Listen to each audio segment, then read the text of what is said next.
El día de hoy tenemos el placer de conocer a una egresada de letras con una trayectoria muy completa.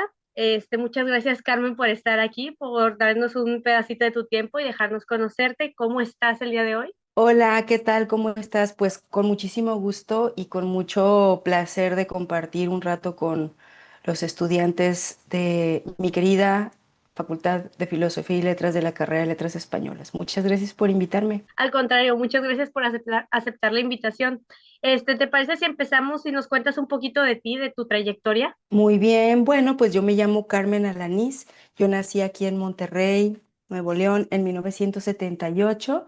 Me considero que soy una lectora del mundo. Siempre estoy en actos lectores desde que era muy pequeña y bueno, eso me llevó a la búsqueda de alguna escuela.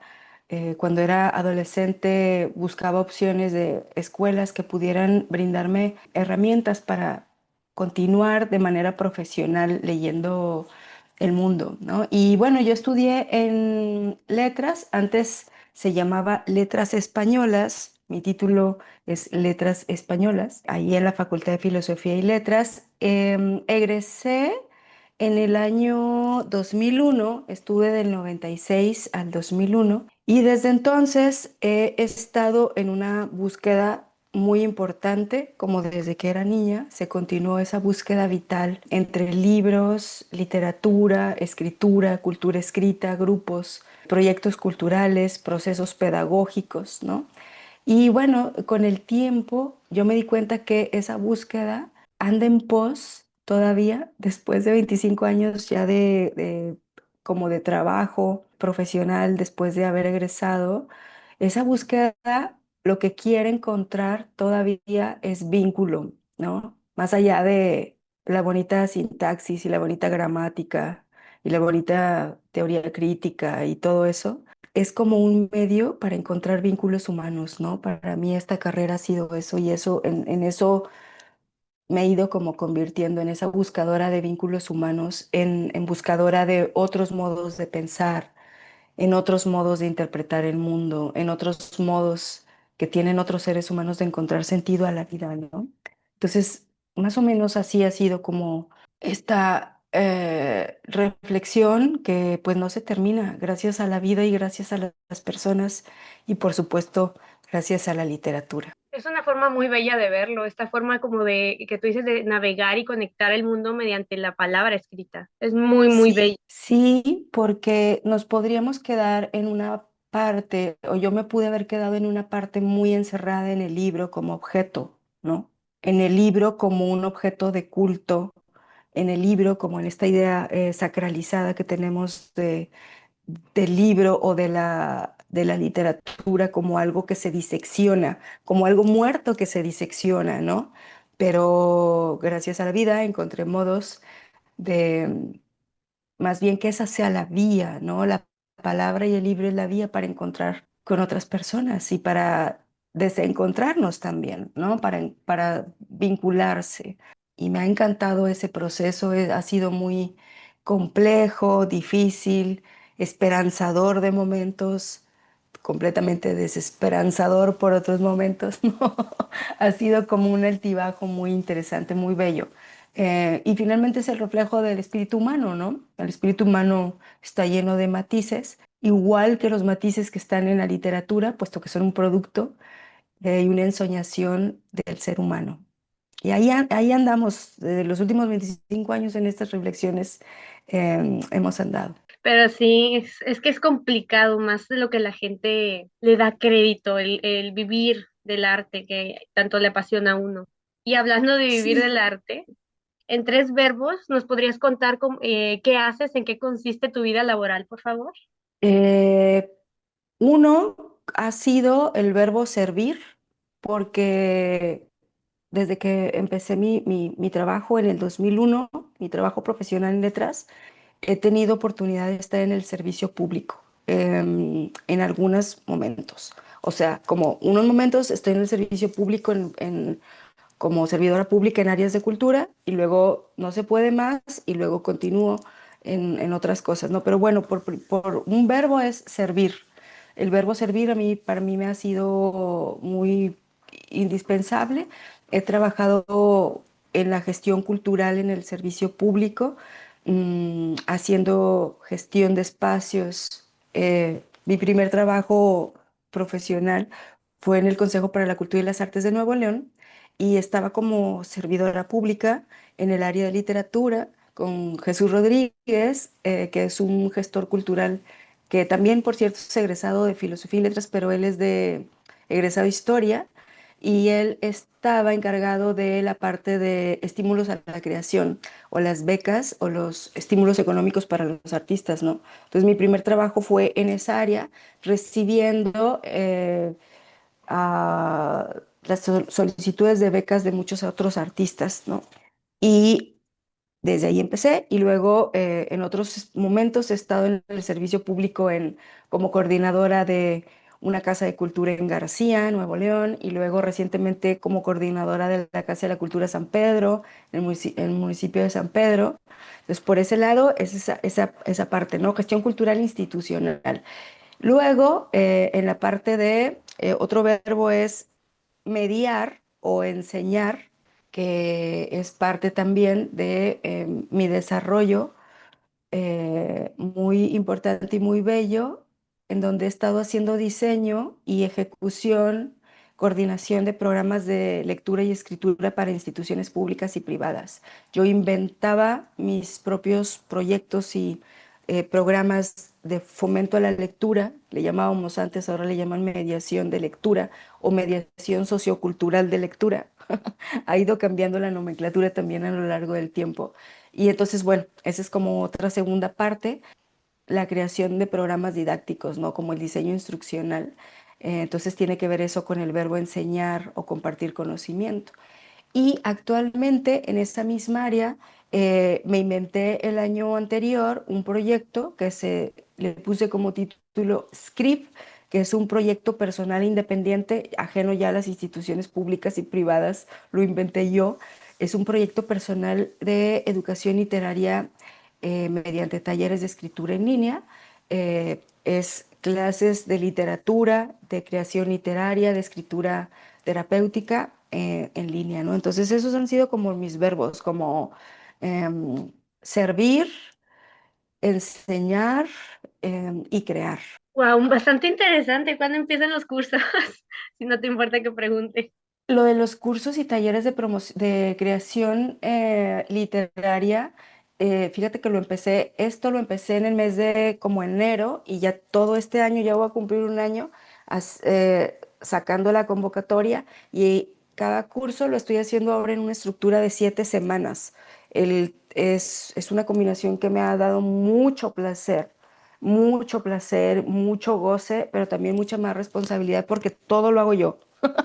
Entonces, yo soy la que inventó la metodología, yo soy la que inventó y maneja la página, manejo mis redes sociales, hago mis propios videos, hago el copy para mis propias entradas a mis redes sociales, hago la publicidad de mis redes sociales, llevo mi agenda, doy toda la información por WhatsApp a mis alumnas y ahí está corriendo todo el tiempo una promoción en Meta, en Facebook, Instagram y WhatsApp, y la gente me llama pues de todas partes de México. Ya he tenido alumnas de más de 15 ciudades. Como es en línea y es en la noche, lo puse en la noche para las personas que trabajan y por esta cosa de dejar un espacio para la creación. Empiezan cada 7 semanas. Ahorita estamos a punto de entrar al último bloque eh, del año más bien. Ya vamos a cerrar. Yo creo que estamos por empezar. Tengo como 4 o 5 grupos, o sea, no es nada más uno. Ya es mi trabajo eso. Ya estoy de lleno. Trabajo haciendo, digamos, como una parte de home office para estos cursos y ya tengo todo el tiempo. O sea, ya 7 semanas. Dejo una semana para también descansar del rush porque es una propuesta muy intensa y luego otras 7 semanas y así. Creo que el más cercano empieza a finales de noviembre y ya se está llenando porque trabajo con grupos muy pequeñitos. No, pero sigue siendo un mundo de personas. Es bastante Sí, impresionante. Es un gran proyecto. Sí, es muy bonito, lo estoy empezando, pero apenas estoy viendo cómo voy a automatizar algunos procesos, porque no puedo hacer yo todo sola. O sea, sí lo puedo hacer, lo puedo hacer. La prueba es que ya está corriendo el proyecto, he tenido cursos llenos todo el año, pero es muy desgastante. La idea es automatizar cosas, como tener una página web en donde la gente pueda pagar el curso, porque ahora estoy trabajando así como muy artesanalmente, digamos. La gente, yo le paso toda la información, abrí una página momentánea mientras que tengo dinero, porque también hay mucho que invertir ahí, para tener una página web original, muy bien hecha, en pagarle a un community manager para que me maneje las redes en caso de que quisiera yo eso. Pero esta cosa de hacerlo yo todo solo y más artesanal me parece que es auténtico y a la gente pues le gusta porque soy yo la que está ahí. Y es el vínculo. Ujú. Estoy generando vínculos, que es lo que a mí finalmente me interesa. No, no quiero hacer un taller automatizado ni grabado. Es un taller en línea, con enfoque terapéutico además. Exacto, hay una esencia humana en eso, está muy padre que sea así de artesanal. Y hablando de esto de agendas y de cómo estás llevando el proyecto por ti misma, ¿cómo es un día en tu vida? Pues actualmente te digo que con este proyecto estoy haciendo de todo. Entonces, digamos, 24/7 trabajo. Porque yo tengo que crear el proyecto, digamos, la parte metodológica y la parte de los materiales que doy a mis alumnas. Ya tengo hasta un cuadernillo en PDF que les entrego a mis alumnas, ¿no? Entonces, digamos que no tengo una estructura rígida porque como yo hago todo, básicamente todo el tiempo estoy haciendo un poco de todo de ese proyecto que es el que estoy trabajando más de lleno. Y un día de mi vida es dividir el tiempo entre crear más material audiovisual para mis redes sociales, TikTok, Instagram y Facebook. LinkedIn también tengo, que son posts, carruseles, videos de promoción. Yo aprendí por mí misma a hacer mis propios videos. Están malísimos todavía, pero bueno, ahí voy. Y estoy manejando un poco de información y clases en YouTube, así de las cosas gratuitas para aprender a hacer videos con inteligencia artificial. Ya corrí algunos chiquititos, cosa que me daba mucho miedo, pero ahí voy. Entonces esa es una parte, como la parte de la difusión del proyecto, contestar mensajes, mandar agenda, mandar este programa académico a las personas que me escriben, que pueden ser entre 20 y 80 o 100 mensajes por día, dependiendo de la publicidad, del dinero que le ponga. Estar en línea con las personas dando el curso frente al Zoom. Me compré una cuenta de Zoom, una cuenta de internet específica y especial para ese trabajo. Y también, si me sale algún otro proyecto, puedo compaginarlo un poco. No tengo un horario fijo, no tengo digamos, una oficina institucional. Mi oficina es una cosa que yo he implementado en una parte de la casa, en donde está ahí como todo cómodo con mis libros y todo eso, ¿no? Entonces mi día es así como, digamos, desestructurado porque tengo que dividir, más bien como que el tema es fijarme metas por día, para todo lo que tengo que ir haciendo. Y además, algunos días de la semana también doy clases en Marco. Soy maestra de creación literaria en Marco y un curso, un día de la semana doy una clase en línea en Marco, una clase de escritura creativa y presencial 2 veces por semana, de creación literaria en el Museo Marco. Entonces estoy ahí. Si me sale algún otro proyecto, ahorita estoy por confirmar uno o dos proyectos más y de eso depende pues como mucho de la agenda. Es complejo porque es como tienes que ordenar cómo vayan saliendo los proyectos, ¿no?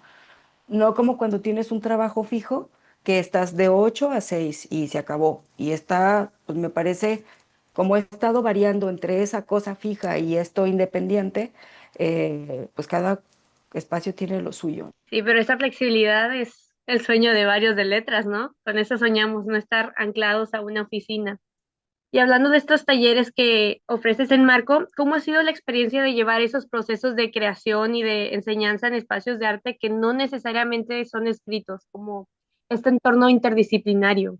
Es mi mero mole. Yo siempre, desde que uno de los sueños que tenía cuando estaba en letras era, mi trabajo en mi vida es desacralizar la idea del libro, democratizar la experiencia estética de la lectura y romper el paradigma de que la literatura es para unos cuantos, de que la literatura es solo para los estudiantes de letras, que la literatura es solo para los que tienen dinero y que no.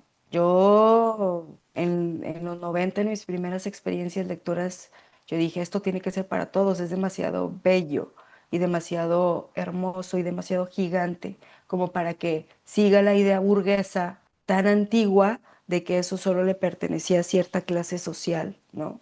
Entonces, ha sido maravilloso. Yo he estado en eso, ¿no? De hecho, casi gran parte de mi trabajo ha sido fuera de los espacios académicos típicos. Nada más como 6 años di clases en universidad. Estuve en la universidad privada en una universidad que se llama Universidad Metropolitana de Monterrey, dando clases de literatura, de guionismo, de redacción, cosas relacionadas así como con literatura, pero la gran mayoría, digamos como 6 años ahí, como en ese espacio típico donde está la literatura o la redacción o estas cosas formales, y 6 años y yo creo que pues como 20 o cuánto, no, pues sí, como 20 fuera de esos lugares, ¿no? Y el marco ha sido muy bueno, tienen una muy buena idea, gracias a políticas culturales de mucha inclusión, de mucho pensamiento y de mucho cerebro y mucha inteligencia, que antes no había, afortunadamente existe ahora ya. Antes el museo era nada más para la obra pictórica y estas obras gráficas y todo eso. Y desde el 2019 doy clases ahí. Hay otras clases, muchas clases. La parte como de la docencia, ahí hay una oportunidad también.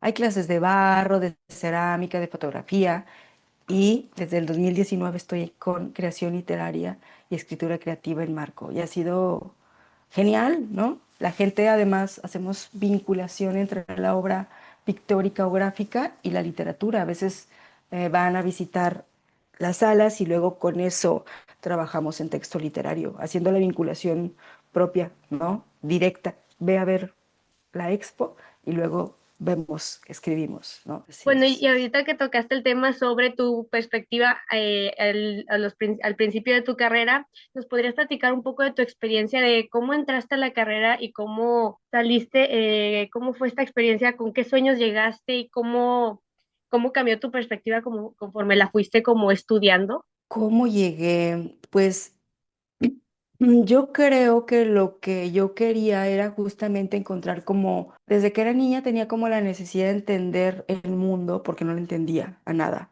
de descifrar el mundo, de develar el misterio que era la gente para mí, de develar el misterio del lenguaje, de mi entorno, de mi comunidad, del mundo, del país, del planeta. Tenía como esa necesidad de escudriñar porque así era en mi espíritu muy de ¿por qué? ¿Por qué? ¿Por qué? ¿Por qué? Como este espíritu que tenemos algunas personas de estar preguntándonos todo. Y me pareció que la literatura era una puerta hacia esa exploración de lo humano. Y es raro que fuera la literatura mi interés y no la filosofía, por ejemplo, la psicología o la sociología, aunque de esas tres he leído bastante, ¿no? Pero la primera llamada fue la puerta para ir a ver la dimensión humana es la literatura. Yo soñaba como con construirme una idea más clara de qué era la humanidad, con comprenderme a mí misma y el misterio que yo era para mí misma, pero también de comprender el lenguaje, de entrar en los recovecos de las estructuras del pensamiento. Y para entender eso, pues tenía que empezar por el lenguaje, ¿no? Mi sueño era como indagar en lo humano siempre y esta expectativa se relaciona mucho con lo que hago hoy, porque en todos mis proyectos siempre se parte de la exploración, de la curiosidad, de la búsqueda, de lo lúdico, ¿no? Trabajo con muchos grupos, no puedo decir, no puedo calcular la cantidad de gente con la que he trabajado y He trabajado con grupos de niños, niñas, adolescentes, que me encanta también, adultos, adultos mayores. Trabajé ya como con todos los grupos etarios y eso me ha ayudado a expandir la mirada en esta indagación de lo humano es decir, preguntándole a la gente qué piensa del mundo, hago yo también una expansión de mi propio pensamiento del mundo, ¿no? Entonces creo que se cumplió como esa expectativa del sueño que yo tenía y me dio como muchas otras herramientas. Y hablando de esto de proceso de los estudios, ¿cómo sentiste que saliste de la carrera? O sea, ¿qué herramientas crees que te dio letras que te fueron de mayor utilidad en la vida, ¿no? Tanto en el ámbito laboral como en el ámbito personal. ¿Y qué carencia crees que podría haberse dado que tú compensaste de otra forma? Yo creo que lo que más me enseñó la carrera de letras es el tema de conciliar con la dificultad, con la profundización y con el compromiso individual y social. La carrera de letras y estar en el área de humanidades me mostró que tenía que ser fuerte, resiliente, constante, congruente y la necesidad de sobrevivir en términos materiales y en términos económicos me lo enseñó letras, porque ha sido muy complejo. Estudiar humanidades y dedicarse a la literatura y a la gestión cultural en Monterrey es un reto gigante, porque en nuestra localidad reinan otros valores que no tienen nada que ver con el pensamiento crítico ni con la experiencia estética.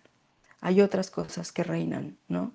Ujú, Por mil razones. Y los empleos acá en estas áreas implican en gran medida mucha dependencia de las instituciones, ¿no? eh, Ser maestro, tú sabes lo que implica estar al servicio del otro, resta mucho tiempo para la propia creación. Yo solamente he podido escribir un libro y editar y publicar un libro y tengo 47 años, porque me he dedicado, me he volcado mucho a la enseñanza. Este año que viene mi plan es darme tiempo, por eso inventé este proyecto para tener flexibilidad y tener una hora de escritura, por ejemplo, ¿no? Entonces, pues eso, me ha enseñado a ser fuerte y congruente para seguir el sueño. Aquí los empleos son muy mal pagados también en estas áreas, tienen muy poca valoración a nivel social. Hace unos días una persona que me preguntó de internet así como que qué onda con los grupos, con mis talleres, una persona me dijo que mi trabajo, como por el anuncio de taller de escritura creativa y escritura, creación literaria y todo eso, me dijo que mi trabajo en el área de educación literaria pues no era para tanto, que debería de hacerlo gratuito, porque actualmente ya se pueden crear y corregir historias en aplicaciones de inteligencia artificial, ¿no? Entonces, así como que, ay, pues regálame el curso, ¿no? Porque casi que me sentí que me dijo que era una embaucadora por estar trabajando en educación literaria en línea, porque pues eso ya lo puede hacer. Estoy embaucando porque este trabajo lo puede hacer cualquier inteligencia artificial, ¿no? Y yo creo que el acompañamiento en procesos de adquisición de la cultura escrita son muy, muy importantes para establecer rutas, caminos y pues por la propia experiencia lectora compartida. exacto, tiene que ser un proceso humano, tener alma, vaya, y tener Así aproximación. es. Ahora, hablando esto de las dificultades, ¿cómo es que enfrentas estas dificultades? ¿Qué es lo que ha hecho que persistas en la carrera a pesar de todo? Que siempre sí he tratado de seguir, esto es muy difícil, pero siempre he tratado de seguir el sueño y soy y he sido mm, muy auténtica y me trato de hacer caso, ¿no? Yo sé que no sería feliz haciendo otro trabajo. Tengo muchas carencias económicas, nunca he tenido estabilidad, no tengo casa, no tengo carro, como la realidad de muchos trabajadores de las humanidades, pero no me importa. Esto quizás está muy mal, ¿no? Es un muy mal ejemplo porque nos tiene que importar en nuestro desarrollo material también, pero no, de ningún modo podría yo como estar haciendo otra cosa, no, no quiero. Es una cuestión de voluntad. Yo prefiero esa congruencia con lo que sé que me hace bien. me enfermaría o me moriría, yo creo, si hago un trabajo, un trabajo que no me gusta. El trabajar es horrible, ¿no? Trabajar es horrible, entonces mínimamente tiene uno que trabajar en lo que te gusta para que no sea tan doloroso. Concuerdo completamente. Yo tampoco me imagino mi vida desempleando otra carrera, otra profesión. Digo, Claro. la economía nunca es algo estable, independientemente que estudies. Entonces, te doy mucho la razón en eso de que mínimo disfrutarlo. Sí, hay personas que no han podido lograrlo de mi carrera, lo sé, porque es muy difícil, em, y han tenido que hacer otros trabajos y yo lo lamento, pero igual pienso que ese es el destino también, nuestro propio destino. Hay gente que a lo mejor se metió ahí sin mucha convicción y pues solamente los que tuvimos y tenemos esa convicción y esa pasión y eso de decir yo voy hasta la muerte, ¿no? Pues eso es lo que te sostiene, una convicción gigantesca. Ahora, hablando de todo este recorrido tan impresionante que has hecho, este camino profesional que has trabajado, ¿cómo podrías reducirlo a una imagen? Bueno, no me gusta la palabra reducir, sería más resumir, aproximarnos con una imagen o una metáfora que lo pueda representar. Algo que sea, que te haya marcado, que tú digas, esta es como la imagen en la que te puedo resumir un poco de lo que es trabajar en letras, persistir en el arte. Esta pregunta me gusta mucho porque implica como un resumen a nivel simbólico de lo que ha significado y para mí tiene que ver con como con una explosión muy expansiva en mi vida, como con un desarrollo de personaje muy de fuego, muy de acción, muy de aventarte a lo desconocido, a crear, porque lo mío ha sido como muy desde la creación de programas, te decía, ¿no? De programas educativos, de tener mucha confianza.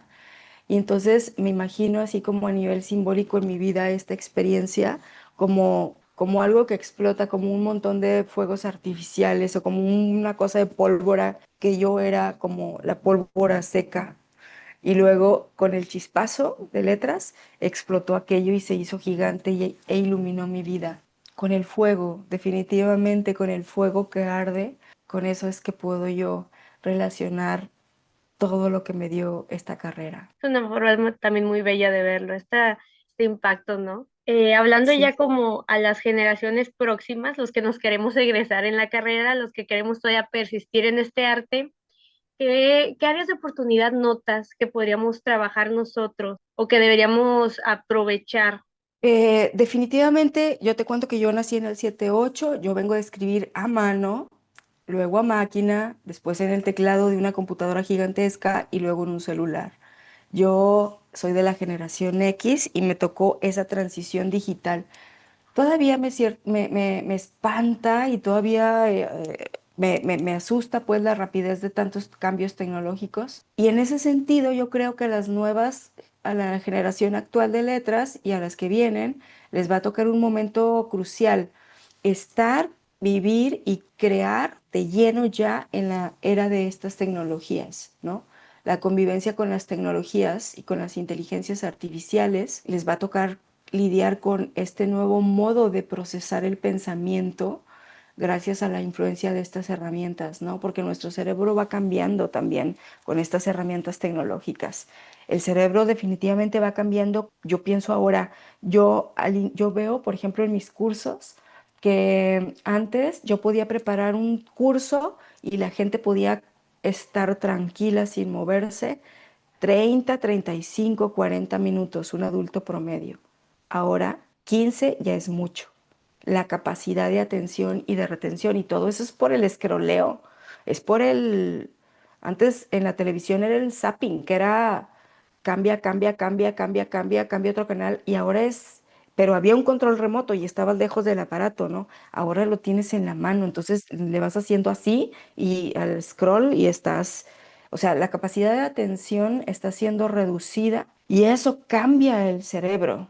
O sea, lo cambia biológicamente, ¿no? Entonces les va a tocar eso, pero como no saben qué es lo anterior, porque no lo vivieron esta generación, está muy bien. Yo que estoy entre aquello y esto, estoy, por eso me da entre el susto, ¿no? Y la rapidez. Yo veo que mis sobrinos y los niños pequeños, rapidísimo, le das un celular y ya lo está usando. Yo a veces no puedo con eso, ¿no? El área de oportunidad yo creo que es crear maneras de seguir humanizándonos y de crear experiencias estéticas con el lenguaje sin robotizarnos. He ahí, no sé cómo lo van a hacer. He ahí su bronca, ¿no? Seguir insistiendo en el vínculo y en la experiencia estética en un mundo de drones, de scrolling, de TikTok, de fake news, de pantallas.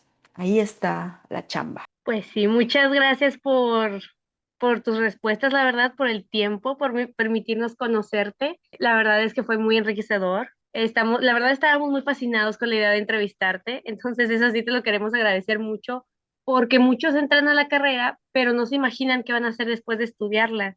Entonces, el que nos hayas permitido como conocer un poco de ti, de tu día a día, de lo que fue estudiar letras, de tu propia persistencia en el arte, pues la verdad es que es una oportunidad de pocas. Entonces, No, yo te agradezco mucho a ti por tu tiempo también. no, hombre, de que uno es estudiante, pero pues subsistimos.